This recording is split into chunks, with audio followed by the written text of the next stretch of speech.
단도직입적으로 여쭙겠습니다.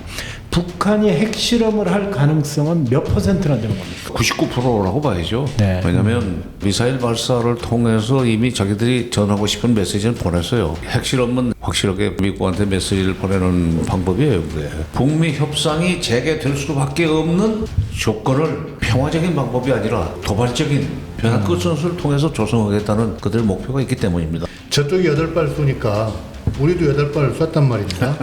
이런 식의 대응은 이게 확장 억제의 실체인가 하는 우리가 7발을 쏘고 미군은 한 발밖에 안 쐈어요. 물론 그것이 비싸요. 한 발에 10억이 넘는데 그러니까 결정을 빨리 못하고 우물쭈물하다가 20시간이 지났는지 모르지만 약간의 시차를 두고 그런 일을 한다면 북한이 겁을 좀 내죠. 그러나 20시간이나 지나서 그거 한다면 그건 진짜 사후 약방문도 못 돼요. 또 도발하면 원점을 때리겠다는데 그건 말로는 가능하지만 원점을 때리는 건 그건 바로 전쟁이죠. 전쟁으로 번집니다. 그런데 이제 문재인 정부에서는 지금까지 해왔던 방식하고는 완전히 다른 방식이었잖아요. 그렇죠. 문재인 대통령에 대한 기대가 굉장히 컸던 것 같아요. 김정은 위원장에. 예. 남북이 굉장히 빠른 속도로 가까워지는 걸 지켜본 미국이 가만 놔뒀다는 큰일 나겠구만. 4.27 판문점 선언이나 9.19 평양선에서 합의한 것들 하나도 이해를 못했습니다. 그러니까 이제 북핵 문제가 해결되지 않았는데 왜 이렇게 남북관계만 앞서가느냐 하는 명분으로 사사건건 통제를 가했어요. 한반도 평화 프로세스 뭐 제대로 진전을 못 봤다고 그런 말씀을 잠깐 하셨는데 미국 때문에 못한 겁니다. 우크라이나 사태 때문에도 북한이 핵을 포기하지는 않을 거라고 난 보고 비핵화가 아니라 핵 비확산을 현실적인 정책 목표로 설정해야 되는 거 아니냐.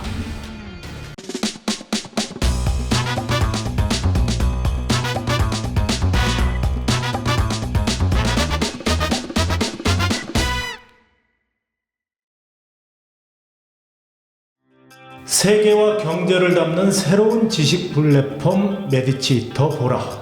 지금 메디치 보라 촬영을 진행하는 이 시각이 6월 10일 오후 4시입니다. 제가 오늘 전에 없이 특별하게 날짜와 시간을 말씀드리는 이유가 있는데요. 오늘의 주제가 북핵과 한반도이기 때문입니다. 북한의 7차 핵실험이 지금 임박했다. 이런 뉴스들이 계속 시시각각 전해지고 있는데 시점을 정확히 말씀드리고 이 얘기를 시작하는 게 중요할 것 같아서 말씀을 드립니다. 저는 진행을 맡은 민소장 민경주입니다. 예. 북한도 어제부터 중요한 회의가 있고요. 한미를 포함해서 아시아 민주진영 국가들도 역시 싱가포르에서 중요한 회의가 열리고 있습니다. 네. 남북 양쪽이 다 굉장히 좀 바쁘게 돌아가는데 오늘 출연해 주시는 분 모시고 내려오면서 잠깐 여쭤보니까 네. 양쪽 회의가 좀 끝나고 난 뒤에 핵실험 오지 않겠냐 이렇게 전망하시더라고요. 한번 말씀을 오늘 잘 들어보겠습니다. 네, 오늘 북핵과 한반도라는 이 주제에 있어서 정파를 막론하고 모두가 인정하는 최고의 전문가를 모셨습니다. 어느 방송에서는 이 한반도의 현인 이런 표현을 하던데요. 정세현 전 장관님 안녕하십니까? 네, 안녕하십니까. 그 한반도의 현인은 그 뉴스 공장의 공장장으로 있는 김어준 씨가 그 난데없이 그 과장이 심해 그 사람이 좀. 현인은 무슨 현인이야? 그래도 뭐 싫지 않은 표정으로 항상. 그래도 이 한반도 문제 하면 정세현 장관님을 떠올리는 국민들이 정말 많습니다. 어쨌든 그 얘기를 시작하기에 앞서서 지난 5월 23일 노무현 대통령 그 추도사가 저는 참 굉장히 가슴이 먹먹하고 많은 화제가 됐어요. 노무현 대통령이 오랜만에 이곳 봉화마을에서 당신의 이름을 부르다 보니 지난날 당신과 저 사이에 있었던 일들이 주마등처럼 머릿속을 스쳐가면서 가슴이 좀 뭉클해집니다. 더구나 부엉이 바위를 바라보니까 더 그렇습니다. 저는 그 사실 뭐 그저 담담하게 좀 쓰고 네. 그 읽을 때도 감정을 좀 섞으면은 울음바다가 될 것 같아서 굉장히 그걸 자제를 하면서 네. 읽었어요. 거기 온 분들이 전부 울 준비가 돼 있는 사람들이기 때문에 그 조심을 했는데도 그걸 듣고 뭐 울었다는 사람, 무슨 뭐 가슴이 먹먹했다는 사람, 그래서 사람들 병을 만들어준 결과가 됐어요. 특히 그 부엉이 바위를 이렇게 올려다보시면서 그 얘기했던 게 참 가슴 아팠고요. 저 개인적으로는 오늘 마침 이 남북한의 문제를 다루는데 그 노무현 대통령과의 일화를 소개하셨어요. 우리가 북한을 돕는 건 인도주의도 아니고 동포애도 아니라고 생각합니다. 그래서 제가 놀랐어요. 아니 인도주의도 아니고 동포애도 아니면 뭡니까? 그랬더니 이렇게 말씀하시더군요. 우리가 북한을 돕는 건 도리라고 생각합니다. 도리. 저 이 대목이 정말 그거 많이들 얘기하시지 않으셨어요? 아니 글쎄 저도 상당히 강하게 인상이 바뀌었어요. 무조건적으로 하는 게 도리 아닙니까? 가령 자식으로서의 도리. 뭐 아버지로부터의 무슨 반대급부를 바라고 그런 게 아니죠. 또는 무슨 제자로서의 도리. 당연히 해야 되는 일을 도리라고 이렇게 성격 규정을 하는데 이 현실 정치인인데 이렇게 의식 수준이 높을 수가 있나. 그러니까 다시 봤어요. 김대중 대통령도 남북 협력에 관해서 철학적 사고를 하시는 분이지만 그분보다도 어떻게 보면 간단명료하게 남북 협력을 성격 규정을 하시는 거 보고 간명하게 얘기를 하면서도 통일 외교안보 관련해서도 결단이 있는 조치를 많이 취했습니다. 사실 김대중 대통령도 내가 좀 차관 장관을 모셨지만은 그분은 정치인 치고는 상당히 설명을 길게 하시는 분이에요. 독서량이 많아서 그래요. 예, 맞습니다. 김영삼 대통령 때는 청와대 그 통일비서관을 3년 8개월이나 했는데 그분은 또 굉장히 짧습니다. 아주 그냥 거의 간결하시죠. 단문이죠, 단문. 단문일 뿐만 아니라 좋게 말하면 촌철살인이고 그분은 이제 독서량이 적기 때문에 말씀이 짧고 김대중 대통령 독서량이 많기 때문에 무슨 말씀을 하면 이제 그것이 말이요 하면서부터 길게 설명이 되는데 지금 세 분 대통령의 스타일을 말씀해 주신 거예요. 네, 스타일이 좀 달라요. 문재인 대통령은 어땠나요? 조금만 답답할 정도죠. 굉장히 심사숙고형이지. 모범생 타입이었을 것 같아요. 아니 그러니까 지금 평산마을에 이 시끄럽게 하는 거에 대해서도 그거 그냥 참고 견디잖아요.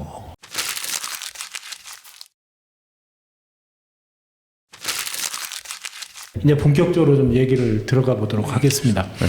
저희 메디치 보라에서 문정인 선생님을 모시고 이 문재인 정부의 한반도 평화 프로세스에 대해서 심도 있게 다룬 바가 있습니다. 결국은 지금 미완 실패로 끝나 버렸다. 현재로서는 평가가 그렇습니다. 아직까지는. 지난 5년간의 이 평화 무드에 익숙해진 많은 국민들이 요 며칠 사이에 미사일을 쏘고 지금 북한의 핵실험이 임박했다. 굉장히 긴박감이 감도는데 단도직입적으로 여쭙겠습니다. 북한이 핵실험을 할 가능성은 몇 %나 되는 겁니까? 거의 그건 99%라고 봐야죠. 네. 왜냐하면 지난 3월 6일부터 3호 갱도를 복구하려고 하다가 그냥 원래대로 그 길로 뚫고 들어가는 것보다는 그냥 옆으로 뚫어서 굴 쪽으로 들어가는 것이 낫겠다고 생각해가지고 공사를 시작했는데 그때 우리 정보기관에서는 실시적으로 바쁘게 하면 2개월 후에 2달 후에는 그 공사 끝나지 않겠는가. 그래서 그때 이제 5월 6일입니다. 그러면 새 대통령 취임식 직전이 될 수도 있고 핵실험 날짜가 또는 직후가 될 수도 있다는 전망도 나오긴 했었죠. 근데 이제 그동안에 여러 가지 미사일 발사 등등 관련해서 한미 또는 남북 간에 말씀도 좀 많았었고 그러다 보니까 미사일 발사를 통해서 이미 자기들이 전하고 싶은 메시지를 보냈어요. 핵실험은 핵실험대로 또 할 필요가 있고 확실하게 미국한테 메시지를 보내는 방법이에요. 그게 무슨 뜻이냐면 북한이 금년 1월 19일 날 조선노동당 정치국 회의를 열어가지고 2018년 4월 달에 선언했던 핵실험과 미사일 발사 모라토리움을 이제 깨겠다. 근데 그때 핵실험과 미사일 발사를 유예하겠다고 할 때 그 조건이 있습니다. 근데 어느 언론도 그 조건은 상기를 안 시키던데 그때 분명히 그랬어요. 앞으로 북미 간의 미북 간의 협상이 계속되는 한 우리는 핵실험과 미사일 발사를 하지 않겠다. 무턱대고 안 하겠다고 그런 게 아니에요. 근데 우리 뭐 문재인 정부 말년에도 그렇고 또 이 윤석열 정부 초에도 마치 북한이 아무런 그 조건이나 이유 없이 그냥 자진해서 선심 베푸는 식으로 핵실험과 미사일 발사 모라토리움을 선언했고 이제 또 지가 깬다 그런 식으로 얘기를 하는데 분명히 그때 핵실험과 미사일 발사 그 모라토리움은 북미 협상이 계속된다는 전제하에 그 소리가 왔던 겁니다. 그러니까 지금 거꾸로 뒤집어 얘기하면 연달아서 지금 금년에 18번 미사일 쏘았는데 그리고 핵실험도 예고를 하고 있는데 이게 바로 북미 협상이 재개될 수밖에 없는 조건을 평화적인 방법이 아니라 굉장히 그 도발적인 변화 끝선수를 통해서 조성하겠다는 그들의 목표가 있기 때문입니다. 대화로 끌어내기 위한 수단이다 이 말씀이시죠. 그러니까 그동안에 북핵 문제가 불거진 이후에 그들의 이제 그 북한이 체득한 그 일종의 교육 학습 효과가 뭐냐면 좋게 말하면 미군 회담에 안 나온다. 완전히 그냥 그 망신을 주는 식으로 그 도발을 하거나 이러면은 나중에는 회담을 하자고 그런다. 그래서 대체 이제 7월 4일이 독립기념일이에요? 아니요. 지금까지 7월 4일이라는 날짜를 택해서 미국을 겨냥한 미사일 발사라든지 핵실험을 한 것이 한 두세 번 될 겁니다. 대개 이제 휴일이니까 평양 시간으로 새벽이 돼야 7월 4일 날 오후 되는 거 아니에요? 미국 시간, 워싱턴 시간으로는. 그런 나른한 시간에 빵 터뜨려가지고 깜짝 놀라게 만들고 그런 이제 좀 짓궂은 것 같지만은 그만큼 미국 협상이 빨리 시작되지 않으면 국내 경제적으로 굉장히 어려운 상황을 탈피하기가 어렵다고는 지금 반증입니다. 그게. 그러니까 그 말씀은 지금 북한이 어쨌든 대화의 장으로 나오라는 하나의 언어를 미사일로 계속 하고 그렇죠. 있다. 예, 그렇게 보시면 제가 걱정스러운 건 뭐냐면 저쪽이 8발 쏘니까 우리도 8발을 쐈단 말입니다. 이런 식의 대응은 그러니까 우리가 좀 윗사람, 좀 더 여유 있는 나라라는 걸 스스로 포기하는 게 아닌가. 6월 5일 날 그렇게 네 군데서 8발을 쐈죠. 예. 거기에 대한 대응이랍시고 우리가 그 미사일 8발을 쏘았단 말이에요. 그 다음날 새벽 뭐 4시 뭐 몇 분에 뭐 20시간 지난 뒤에 5월 20일 날 한미 정상회담에서 북한의 핵과 미사일 문제와 관련해서 확장 억제를 약속을 했어요. 미국이. 그전보다 훨씬 더 세게 말하자면 북한을 압박해 주겠다. 억제라는 사전에 그 어떤 무력 시위를 통해서 그쪽이 감히 그런 그 도발이나 위험한 행동을 하지 못하도록 만드는 게 억제 아닙니까? 네. 억제라는 건 사전 시간적으로 사전의 개념이 있어요. 예.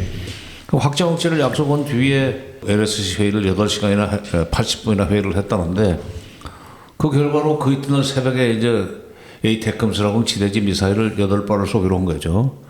그러니까 북한이 동해상으로 쐈다고 그래서 우리도 이제 동해상으로 쐈지만은 내용을 보니까 좀 웃기는 것이 웃긴다기보다는 이게 확장 억제의 실체인가 하는 생각을 할 수밖에 없는 게 우리가 7발을 쏘고 미군은 한 발밖에 안 쐈어요. 네. 물론 그것이 비싸요. 뭐 10억이 넘는 뭐 한 발에 뭐 10억이 넘는데 그러니까 돈이 아까워서도 지금 미국은 많이 안 쏘아졌는지 그리고 또 10억씩이나 되는 것을 쏠려다 보니까 결정을 빨리 못하고 우물쭈물하다가 20시간이 지났는지 모르지만 약간의 시차를 두고 그런 일을 한다면 북한이 거부를 좀 내죠. 그러나 20시간이나 지나서 그 한다면 그건 진짜 사후 약방문도 못 돼요. 저는 그러니까 8대8을 상호 반복하는 것이 좀 안타까웠는데 장관님 보실 때는 오히려 20시간 뒤의 그 발사라는 좀 긴 시간차도 좀 문제다. 전략적으로 전술적으로. 그것도 아무것도 아니죠. 예. 아니 6.25 때를 비교해 봅시다. 인민군이 서울을 점령한 뒤에 북쪽을 향해서 쏘는지 동쪽을 향해서 쏘는지 총소리나 내고 하면서 또 한 번만 북한이 뭐 이런 짓을 하면은 가만두지 않겠다는 큰 소리 치는 게 그 무슨 대응입니까? 지금 장관님 말씀은 분명하게 타격을 할 경우에라도 우리가 그 반대로 쏠 경우에라도 즉각 대응이 오히려 저쪽에는 좀 위협이 될 수 있다. 흔히 이제 원점을 때려버린다는 얘기는 말 많이 해요. 지금도 이번에도 지금 원점을 타격 할 거라고 앞으로 만약 뭐 핵실험까지 하면은 뭐 너는 또 도발하면 원점을 때리겠다 그러는데 그건 말로는 가능하지만 원점을 때리는 건 그건 바로 전쟁이죠. 전쟁으로 번집니다. 그리고 원점도 요즘은 이동식 발사되어서 잡기도 쉽지 찾기 않다면서요. 어렵죠. 그러니까 예.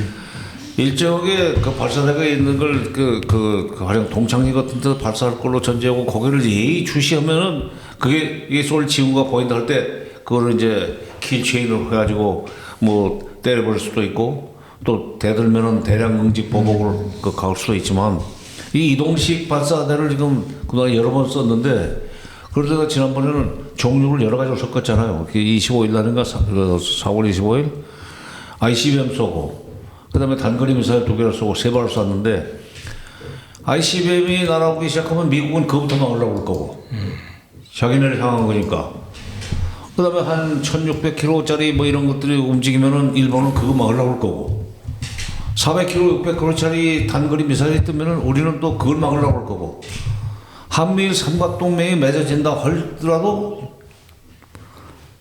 어떤 미사일이냐에 따라서 3인 3색의 목소리를 낼 수밖에 없다 이거야. 바로 북한이 그걸 노리는 겁니다. 그러니까 너희들 뭐 동맹을 강화하고 무슨 확장 억제를 갖다서 강화한다고 그러는데 우리가 얼마든지 가지고 놀 수 있어.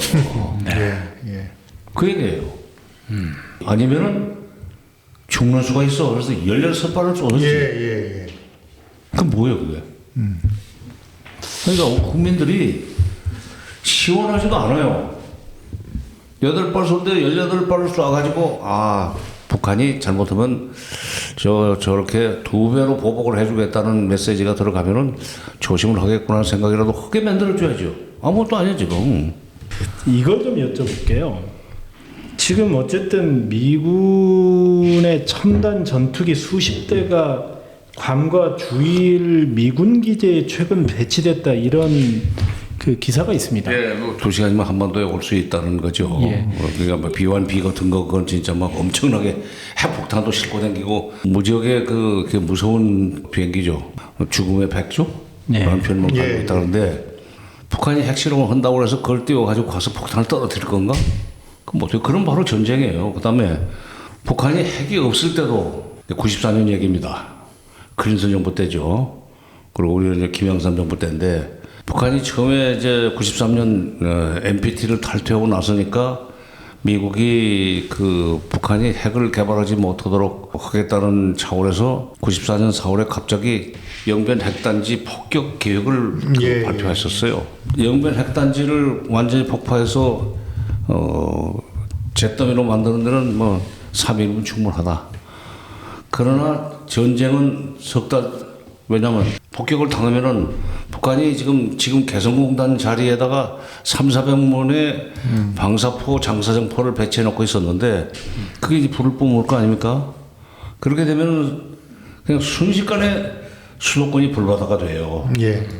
그럼 여기서도 또 이제 다시 재래식 무기로 북한을 치겠지. 근데 그때 그럴 위험성이 있다는 사실을 주한미군 사령부가 본국 정부에 보고를 했습니다. 영변 핵단지 없애는 건 쉽지만은 그 전쟁을 시작해가지고 주한미군 한 5만 2천 명 죽고 다칠 수밖에 없고 한국군도 40만 명은 죽고 다쳐야 되고 인명 피해가 최대 100만 명, 일반 주민 국민들까지 100만 명이 나올 수 있고 그때 전비도 1,000억 달러. 근데 그렇게 되고 나면은 이제 남북이 전부 다 초토화가 돼가지고 그 복구하는데 30년 걸릴 것이다. 그리고 복구 비용은 3천억 달러가 될 것이다. 지금 우리가 지금 GDP 규모가 커져서 3천억 달러가 지금 아무것도 아니지만 지금부터 28년 전에는 3천억 달러면 천문학적인 숫자죠.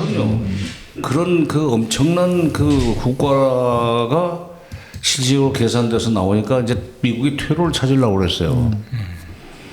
퇴로가 없어요. 그때 퇴로를 열어준 것이 역설적이게도 김일성입니다. 근데 이제 김대중 그 당시 아태아 평화재단 이사장의 권고로 카터 대통령이 평양에 들어갔어요. 94년 6월 15일 날. 16일 날 김일성을 만났을 때 김일성이 남북 정상회담을 추천해달라고 카드를 꺼내거든. 그러면서 이제 미국도 이걸로 해서 남북 정상회담을 받도록 한국을 설득하고 그렇게 해서 선제 타격을 모양 좋게 조치를 취했죠. 지금 이번에도 무슨 뭐 엄정 대처를 하겠다고 하면서 B1B를 띄우고 무슨 F-35A 전투기 같은 것을 뭐 20대를 서해상공으로 돌면서 북한을 감시하고 뭐 겁주는 행위를 했는데 핵실험을 해도 자건 북한에 실질적으로 무슨 뭐 미사일을 쏘거나 무슨 뭐 그 폭탄을 떨어뜨릴 수는 저는 없다고 생각해요. 이제 일종의 기싸움 같은데요. 그 양쪽에서 있는 힘껏 무력을 끌어올리고 있는데 하게 되면 군인도 죽지만 수도권 사실 수도권 2,500만 이 한국 국민이 인질입니다. 그리고 수도권에 미군만 뭐 3만 4만 있는 게 아니고 미국 민간인도 한 20만 살고 있어요. 그렇죠. 이 사람들도 일종의 인질이거든요. 근데 그렇게까지 가기는 힘든데 문제는 그럼 기싸움 다음에 전략이 있냐 이겁니다. 근데 기싸움이라고 볼 때 세력이 비슷한 나라들끼리의 기싸움에서는 기싸움으로 승패가 날 수 있습니다. 예를 들면 과거에 미국과 소련과 같은 군사 대국끼리의 기싸움은 한쪽에서 꼬리를 내려요. 그러니까 경제력 격차가 32,000 1인당 소득을 볼 때 32,000 대 1,200달러고 그 다음에 그들의 GDP 총액이 300억 달러면 우리 국방비가 지금 500억 달러예요. 예. 예산의 10%가 국방비에 들어가는 거니까. 그런데 그런 상황에서 북한이 무슨 기싸움에서 버티겠느냐, 일찌감치 꼬리 내릴 것이다. 그런데 미국과 북한 사이의 그 밀고 당기를 보면서 옛날에 우리 어릴 때 시골에서 보면 부잣집 아들하고 가난한 집 아들하고 싸움을 붙는데 가난한 집 아들이 진짜 몸도 작고 기운도 없고 뭐 싸움도 못하지만은 지가 그 억울하면은 막 그냥 기를 쓰고 댐비면서 막 그 울면서 코뼈가 부러졌는데도 이빨을 막 코피를 질질 흘리면서 막 돌멩이 던지고 막 이러면은 부잣집 아들이 기분 센 놈이 도망을 가고 나중에는 그 화해를 요청한다니까. 아니 코피 질질 흘리면서 계속 달라드는 아니 사실. 잃을 것이 없는 쪽에 그 잃을 것이 없는 사람들은 그렇죠. 목숨 걸고 버텨요. 맞아요. 그러니까 너무 비유를 그 유치하게 하는지 모르지만 예. 북한은 그런 식으로 해서 출구를 찾으려고 그러는 겁니다. 그리고 그동안에 그렇게 해서 몇 번 성공을 했어요.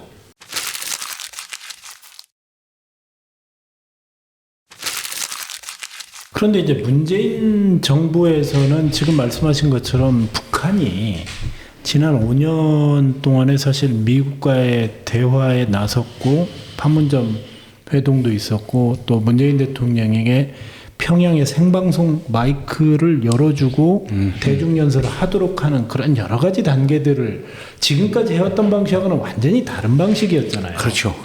문재인 대통령에 대한 기대가 굉장히 컸던 것 같아요. 김정은 위원장에. 9월 19일 날 평양에 초청을 해서는 5일 경기장, 능라도 경기장에서 시공원 평양시민 앞에서 사전 원고 검열 없이 자유롭게 연설하게 만들었단 말이야. 그냥 그걸 보면서 야 김정은이 문재인한테 완전히 좀 빠졌구나. 문재인만 믿으면은 뭐든지 되겠구나 하는 생각을 했으니까 저런 짓을 할 거다 하는 생각을 했어요. 왜냐하면 제 경험에도 민족화협의회 범국민협의회 대표 상임위원장이라는 걸 4년인가 했어요. 나는 한번 했다면 2텀을 합니다. 예. 근데 그때 이제 그 평양 가서 이제 환영 만찬에 답사를 할 때도 짧은 2, 3분짜리 연설을 온 것도 꼭 보여달라고 그래요. 그쪽에서요. 그런 사람들이에요. 그런데 아무리 그 남쪽 대통령에 대한 그 대접을 잘한다 할지라도 무슨 말씀을 하실 겁니까? 내지는 원고가 있으면 혹시 조금이라도 좀 뭐 저희가 무슨 뭐 좀 사전에 알 필요가 있어서 그렇습니다 하고 요청을 했을 텐데 그거 없이 했다는 거거든요. 그야말로 둘이 신뢰가 굉장히 그 강하게 구축이 됐구나 하는 느낌을 가졌는데 그로부터 이제 9월이 지나고 한 달 후인 한 달도 채 안 되네요. 10월 4, 5, 6이니까 4일 날 가고 이제 5일 날 저녁에 5일 경기장에 가서 집단 치료를 봤어요. 그 앞에 배경대 카드 섹션 배경대 그 쫙 계속 구호가 흘러갑니다. 네, 맞습니다. 근데 그걸 열심히 봤어요. 남북 간에 무슨 뭐 이런 회담을 했다는 것도 자랑을 하는데 마지막 구절이 잡은 손 놓지 말고 민족 번영 이룩하자 하면서 끝났다. 그래서 내가 야 잡은 손 놓지 말고 문재인 손 놓지 말고 가야 되겠다. 그리고 민족 번영 이룩하자 하는 얘기는 남쪽만큼 자기네도 번영하고 싶다는 얘기 아니겠느냐. 같이 좀 잘 살아보자. 믿을 건 문재인밖에 없다. 그런 뜻으로 받아서 내가 좀 감회가 깊어가지고 자, 저게 부담되는데 문 대통령이 어떻게 했길래 지금 북쪽에서 저런 자문손 놓지 말고 민족 번영 이룩하자 하는 그 슬로건을 내보내는가. 앞으로 야, 이거 부담 많이 되는데 라고 이제 넋을 놓고 가만히 생각하고 있는데 장관님, 이 대목에 한번 좀 질문을 드려야 될 것 같은데요.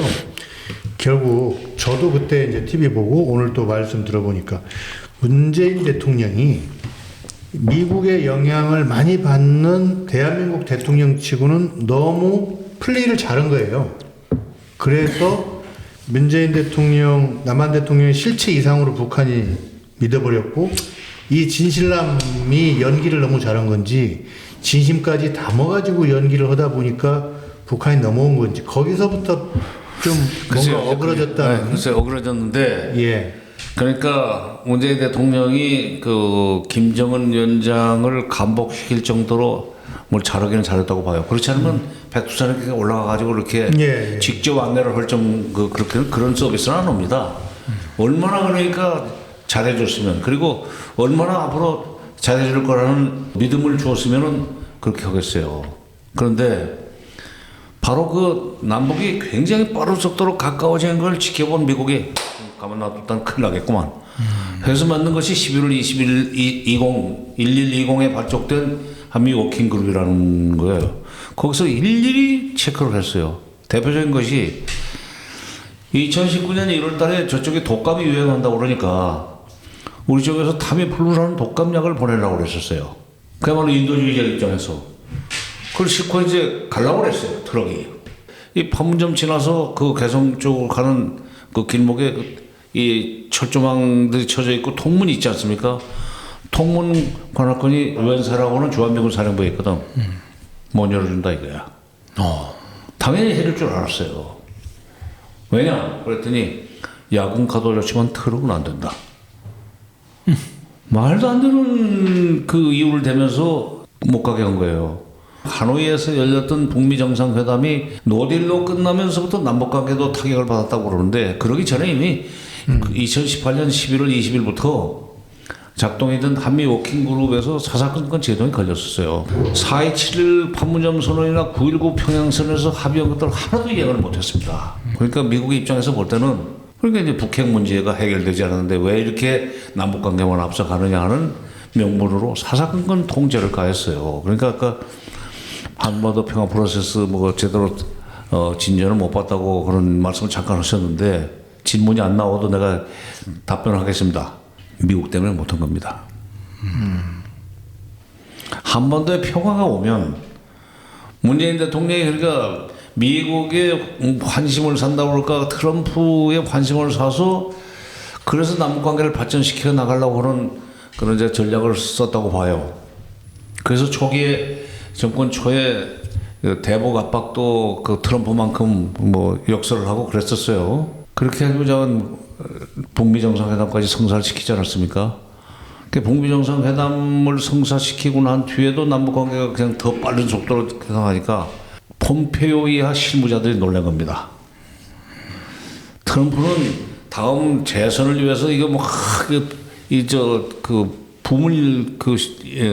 붐업을 시켜가지고 선거에 이용하려고 그러는데 폼페이오 이하 실무 관료들이 볼 때는 뭐 그냥 보면 CIA에서 컸으니까 뭐 국방부에서 크고 국무부에서 큰 사람들은 실질적으로 미국의 군산복합체의 먹이사슬 속에 들어가 있는 사람들이에요. 어? 근본적으로 이게 협상을 통해서 문제를 풀어야 된다는 얘기를 하는 사람들은 아닙니다. 그 사람들은. 우리하고는 완전히 이해가 다르죠. 이해관계가 다르죠. 6.12 정상회담이 끝나고 난 뒤에 북미 정상회담이 끝나고 난 뒤에 7, 8월 2달 동안에 폼페이오가 3번 평양에 들어갔어요. 그렇죠. 예. 3번 들어갔는데 원래 싱가포르에서 합의하기로는 1항이 새로운 북미관계 수립입니다. 2항이 정전협정의 평화협정으로 교체, 3항이 한반도의 비핵화. 그때 이제 합의하기로는 북미관계 개선과 평화협정과 한반도 비핵화 이것을 3위 일체로 연결해서 단계별로 동시 행동을 하자는 식으로 합의를 했었는데 폼페오가 가지고 북미관계 수립 이것도 비핵화 문제가 해결이 돼야 나갈 수 있다. 평화협정 이것도 비핵화가 진전이 돼야 된다. 합의는 한반도 비핵화인데 폼페오 때부터는 북한의 비핵화로 바뀌어버렸어요. 북한의 비핵화하고 한반도 비핵화는 동의어가 아닙니다. 북한이나 중국에서는 북한의 핵을 폐기시키려면 미국이 가지고 있는 핵무기로 북한과 중국을 위협하지 말라. 그게 한반도 비핵화입니다. 한반도 비핵화를 약속했는데 북한의 비핵화를 자꾸 요구하면서 선 비핵화 쪽으로 방향을 틀어버리니까 북한에서는 이거 틀렸구만.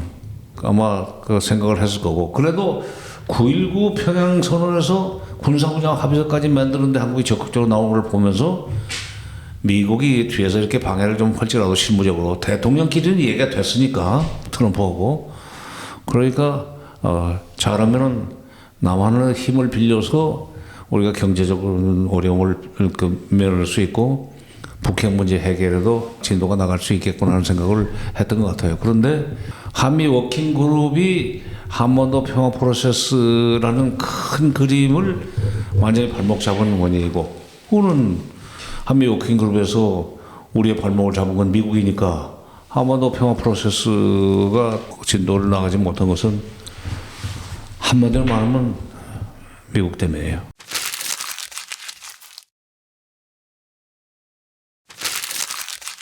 지금 우크라이나와 러시아의 이 전쟁을 보면요, 우리나라를 보는 것 같아요. 뭐냐면 우크라이나가 지금 젤렌스키 대통령이 어쨌든 러시아의 침략을 막는 입장이긴 하지만 미국이나 다른 나라들은 무기는 지원하지만 러시아와 둘 간의 싸움을 통해서 러시아의 이 말하자면 전력을이나 아니면 기를 계속 이렇게 수렁으로 빠지게 하는 그런 전략인데 우크라이나 입장에서 보면 사실 자국민들이 계속 죽어나는 상황이고 국토는 뺏기고 망가지는 상황 속에서 이쪽 뒤에서 또 지원하는 죽지 않을 만큼 계속 이렇게 무기와 여러 가지 것들을 지원해서 대리전 같은 강대국들의 어떤 대리전 양상이 돼버린 거예요. 젤렌스키나 우크라이나 국민들 입장에서는 예.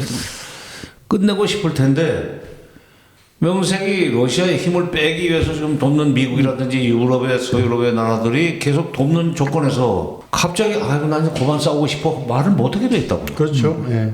지금 우리 그 한반도가 처했던 그런 상황과 참 비슷한 상황인 것 같아서 글쎄요. 좀 안타깝기도 하고. 그래서 이제 우크라이나 사태가 여러 가지 그런 의미도 있지만은 우크라이나 사태를 겪으면서 보면서 북한은 2018년 4월 27일 날 판문점 도보다리 대화에서까지는 종전하고 불가침만 보장해주면 핵은 내려놓겠다는 얘기를 했는데 가만 보니까 담보가 안 되는 거죠. 담보가 있어도 예. 그러니까 우크라이나가 그때 사실은 91년에 소련이 해체되고 이제 독립을 할 때 그때 우크라이나에 배치해놓은 핵무기고 미사일이 엄청나게 많아서 그거를 그대로 놓고 소련은 가버린 거야. 그러니까 러시아 사람들이 좀 무대뽀예요. 근데 그거를 걱정도 안 하고 있는데 미국에서 볼 때 미국에서 오히려 지금 소련이 가지고 있을 때는 그나마 대국끼리의 여러 가지 그 협상을 통해서 이 사용을 중단하고 일종의 밸런스 오브 호러 공포의 균형을 통해서 이 평화를 유지할 수 있었는데 저게 지금 러시아가 놓고 간 그 핵무기와 미사일을 우크라이나가 난데없이 서쪽에다 대고 쏘면 어떡하느냐. 그래가지고 미국에서 넌 의원과 무슨 루가 의원이 그 민주당 공화당 그 당도 다른데 공동 발의로 넌 루가 법이라는 걸 만들어가지고 돈은 미국이 된다. 폐기하자. 하여튼 우크라이나에 우리가 돈을 줄 테니까 그 대가로 핵폭탄과 미사일을 미국이 러시아가 가지고 나가서 해체해라. 그래서 이제 그걸 믿고 돈 받는 재미로 우크라이나가 그걸 다 내줬어요. 러시아한테. 그러다가 지금 핵무기가 없고 미사일이 없다 보니까 러시아가 마음대로 우리를 친다. 이렇게 생각할 거예요. 바로 김정은은 제3자 입장에서 그걸 보면서 저거 돈 주어도 내놔서는 안 되겠구나. 그 다음에 수교를 했다고 해서 또 그걸 내놔서도 안 되겠구나. 핵을 가지고 있는 조건에서 수교도 하고 또 경제 지원도 받아야만 살아남지 언제 변심을 해서 때릴지 모른다 하는 생각을 할 거예요. 그리고 앞으로 국제 정치가 어떻게 변화를 합니까? 미국과 중국, 러시아 사이의 그 3자 관계가 복잡하게 꼬이다 보면 과거에 그 동맹국이 동맹 우호국이었던 중국이 오히려 북한을 치고 들어올지도 모르는데 그걸 방지하기 위해서도 좀 가지고 있어야 되겠다는 생각을 지금 김정은은 굳혔다고 봅니다. 이게 아주 복잡하게 됐어요. 북한이 중국을 바라보는 입장도 상당히 복잡한 것 같아요. 제가 들은 얘기로는 사실 북한이 그 뭐 핵시설을 아까 뭐 여러 가지 서방 기자들에게도 공개하고 또 핵사찰단에게도 공개했는데 유독 중국 쪽에는 한 번도 핵시설을 공개한 적이 없다. 미국의 전문가들은 한국의 안보 외교안보 전문가들 중에 상당수도 미국이 한국한테 영향력을 가지고 있는 만큼 중국도 북한에 대해서 영향을 가지고 있지 않겠는가. 예. 그런 전제에서 나온 것이 오바마 때 중국 역할론이고 중국 책임론입니다. 지금 바이든 정부에서도 중국이 좀 역할을 해달라. 북한 좀 관리를 해라 하는 얘기를 하는데 북한이 중국만 안 듣습니다. 그러니까요. 대표적인 것이 6.15 정상회담 때 6월 14일 날 정상회담 올 때 김대중 대통령 앞에서 김정일 위원장이 그랬다는 거예요. 그건 뭐 김대중 자서전에도 나와 있고 다 그러지만 저는 이제 김대중 대통령한테 직접 들었어요. 저 떼놈은 욕심이 많습니다. 떼놈이라고 그래. 그걸 깜짝 놀랐대요. 근데 떼놈이라는 표현은 우리 남쪽에서만 떼놈 하는 게 아니라 북한에서도 떼놈이라고 합니다. 좋게는 중국이라고 하지만은 조금 미운 생각이 들고 조금 경멸을 하는 토론은 떼놈이라고 그래요. 근데 김정일 위원장이 김대중 대통령 앞에서 저 떼놈들은 욕심이 많습니다. 제가 볼 때는 영토적 야욕도 있다고 생각합니다. 그래서 앞으로 우리가 북과 남이 손을 잡고 저 바다 건너에 있기 때문에 우리 조선 반도의 영토적 야욕은 없다고 볼 수 있는 미국을 활용해서 중국을 막읍시다. 그만큼 북한 사람들의 중국에 대한 경계심은 강해요. 중국도 북한이 그런다는 걸 알기 때문에 북한을 도와주는 데서도 한계가 있어요. 안 보여주는 게 중국에 대한 의심 때문에 그렇습니다. 그러니까요. 중국 외교관들을 이제 사적으로 이렇게 만나보면 편하게 얘기할 때는 사실 북한의 그 핵시설을 그렇게 파악하려고 무단히 노력을 했지만 한 번도 보여준 적이 없다라는 얘기를 저는 직접 들은 얘기가 있거든요. 그러니까 우리가 미국한테 하는 거고 다르다니까? 예, 그러니까요. 그런 부분들에서 보면 중국의 입장에서 보더라도 북한에 대응하는 여러 가지 이런 상황들이 아까 미국이 마치 우리를 놓지 않으려고 하는 것처럼 역시 그들도 북한을 늘 자기들의 어떤 레버리지 안으로 활용하려고 하는데 만약에 자기들의 소나기를 벗어나서 남북이 가까워진다. 미국과 똑같은 입장이 될 수밖에 없는 거죠, 사실. 그렇죠. 네. 이게 바로 한반도가 갖고 있는 어떤 숙명적 참 안타까움이 아닌가 이런 생각이 들어요. 그 차원에서 보면 뭐 장관님은 이제 미국에 가장 큰 책임이 있다고 하셨지만 어쨌든 엎어졌단 말이에요. 그리고 이제 기운 빠진 상태에서 한 2년 정도 가다가 북한만 그대로 있고 이제 한국의 대통령도 바뀌고 미국의 대통령도 바뀌고 다시 이제 관계를 설정하고 다시 핵 문제를 만져야 되는데 일단 현재 상태에서는 8발 쏘면 8발 응답하는 걸로 지금 시작이 되고 있습니다. 어떻게 보세요? 한반도의 비핵화는 미국의 핵우산까지도 접으라는 거거든요. 그러니까 한반도 비핵화라는 것은 어떤 점에서는 말로는 쉽게 할 수 있지만 실현될 수 없는 꿈이에요. 저도 뭐 개인적으로는 북한이 뭐 포기하거나 완전 폐기까지 할 것 같지는 않은데 어쨌든 북한은 핵 문제로부터 시작되는 한반도 평화 문제가 이제 어떻게 진행될 걸로 보시는지. 이제 우크라이나 사태 때문에도 북한이 핵을 포기하지는 않을 거라고 난 보고 그렇다면 이제 비핵화가 아니라 핵 비확산을 현실적인 정책 목표로 설정해야 되는 거 아니냐. 핵 비확산. 그 방향으로 미국을 빨리 설득을 해야 돼요. 차라리. 근데 그동안에 남한 정부는 진보가 됐건 보수가 됐건 북한의 비핵화를 너무 강조해왔기 때문에 예. 못 벗어났죠. 벗어나기가 어려운데 그래도 결단을 해서 일종의 플랜 B 차원에서 계속 지금처럼 그냥 북한이 뭐 도발하면은 엄정 대처하겠다 무슨 그다음에 몇 배로 보복을 하겠다는 식으로 얘기를 하는 것까지는 좋지만 한편으로는 미국 정부의 고위 당국자들하고 사실상 이게 비핵화적으로 가는 게 미국한테도 좋은 거 아니냐. 지금 정부가 그럴 만한 배짱과 의지가 있을까요? 지금은 없어요. 인적 구성으로 봐서 그런 얘기를 할 수 있는 가능성은 없다고 봅니다. 이명박 대통령 때처럼 비핵하고 개방하면 3,000불 만들어줄게. 차라리 이명박 대통령은 그런 거라도 발표를 했는데 현 정부는 지금 출범한 지 한 달이 넘었는데 그러니까 실현 가능성을 떠나서 우린 이렇게 가겠다는 제시가 없어요. 그게 좀 그러니까 CNN 방송과의 인터뷰에서 윤 대통령이 했다는 말이 나는 참 언중저골이라고 생각합니다. 무슨 얘기냐면 북한의 붕괴를 바라는 건 아니지만 압박과 제재를 계속 강화하면 뭐 북한이 결국 비핵화를 하지 않겠느냐. 아니 거기서 갑자기 붕괴를 바라는 건 아니지만은 소위 그 조건절이 왜 나와 단서가. 이명박 정부 초에 인도네시아 교민들과의 대화에서 저는 통일이 임박했다고 말씀드리고 싶습니다. 그랬단 말이야. 아무 근거도 없이. 그거는 지금 북한 경제가 형편없다. 네, 사업가 출신답게 경제를 중시한 거지. 그래서 3,000달러 만들어주겠다고 하는 것도 거기서 나온 건데 저렇게 경제가 어렵고 이미 그 2006년 1차 핵실험 때문에 유엔 제재를 받고 있는 상황에서도 저게 버티고 있지만 계속 이 유엔 대북 제재가 그 물샐 틈 없이 추진이 되면은 결국은 저거 붕괴하지 않겠는가 하는 꿈을 꾸고 있었던 것 같아요. 그리고 심지어 뭐 통일비용 계산을 하고 지시까지 내려서 KBI에다가 예.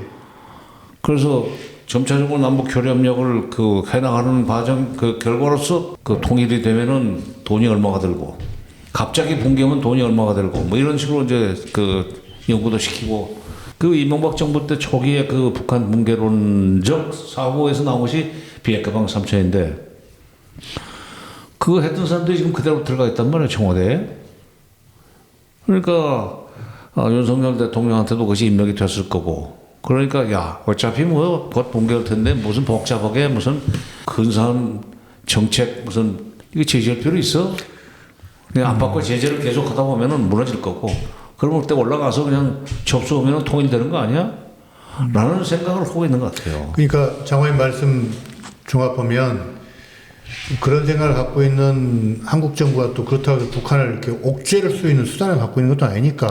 그렇죠. 다시 한번 이제 한반도 문제는 뭔가 탈출구를 만들려는 북한과 그거를 막으려는 미국과의 갈등으로 가고 그래서 이제 한반도 문제 해결의 축은 미북 관계로 다시 돌아가는. 협상 방식으로 북핵 문제를 풀거나 미사일 문제를 풀려고 그러면 우리의 역할이 있지만은 예. 현실적으로 나는 완전한 비핵화는 뭐 물 건너가는 것 같다.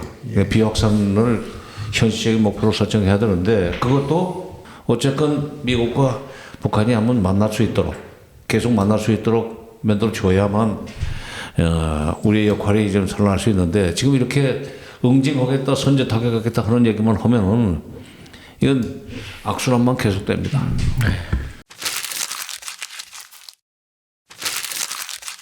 오늘 그 메디치보라에서 가장 긴박한 이슈를 다뤘습니다. 북핵과 한반도. 어떤 부분에서는 굉장히 속이 뻥 뚫리는 듯한 그런 시원함도 느꼈고요. 또 어느 부분에서는 걱정과 좀 고민이 깊어지는 부분도 있습니다. 한반도의 현인이라는 그 말씀이 오늘 여러 가지 아마 시청자들께서 충분히 이렇게 얘기를 하시는 걸 들으면서 그야말로 그냥 붙여진 별명은 아니구나 이렇게 좀 느끼셨을 것 같습니다. 마지막으로 개인적 궁금함이 있는데요. 북한 문제에 관여하시고 지금까지 한 지가 한 몇 년 지금 되신 겁니까? 정확하게. 77년에 제가 통일원에 들어가서 쭉 그걸 직업적으로 해왔으니까 이제 45년, 46년째 되나요? 45년을 그러다 보니까 말투가 북한 말투가 됐어요. 어쨌든 그 북한 문제를 40 몇 년 이상 이렇게 다뤄오시면서 안타까운 순간도 있었고 참 기쁘기도 한 순간도 있으셨을 텐데 지금 이 윤석열 정부의 지금 시점에서 마지막으로 바라는 점이 있다면 앞으로 남은 생에 있어서 개인적인 그 북한에 대한 전문가로서 좀 이런 그림이 그려졌으면 좋겠다. 마지막으로 좀 당부의 말씀을 하신다면. 북한을 40년 넘게 지금 거의 그냥 반세기 가깝게 지금 그야말로 직업적으로 연구를 하고 그 관찰을 하다 보니까 나온 결론이 뭐냐면 북한은 미국 같은 강대국이 뭐 유엔을 동원해 가지고 압박과 제재를 가해도 절대로 그러지 않는다.